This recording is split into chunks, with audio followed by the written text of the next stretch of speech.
Bengals running back Joe Mixon faces a judge today on a criminal charge. This all stems from an alleged road rage episode back in January. Local 12's Cassie Arsenault was in court for his plea and asked for Mixon's take on the accusations.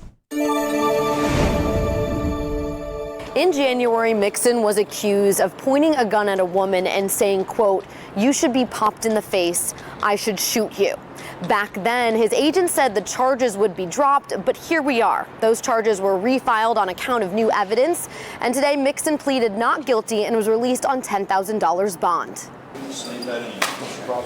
Mixon traded his Bengals jersey for a button-up as he walked into the courtroom, all smiles and a few laughs, next to his lawyers. His first case, Joe Mixon. Just minutes later, in the presence of a judge, his demeanor changed drastically. This incident allegedly took place on January 21st, before he was due at Paycor Stadium, where the team was gathering to leave for a playoff game in Buffalo.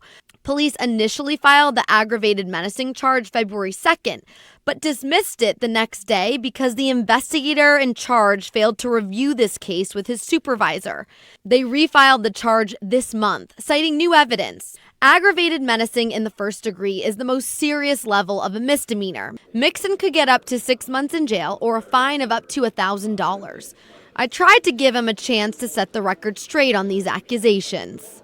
Mixon, you're a public figure that so many people look up to. Do you have any comment for being accused of this?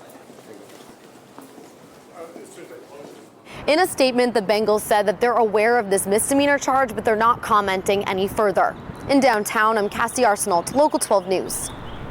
The judge ordered Joe Mixon to have no contact with the victim. He has spent his entire NFL career with the Bengals, but there are new reports this week the team is likely to release him unless he accepts a pay cut.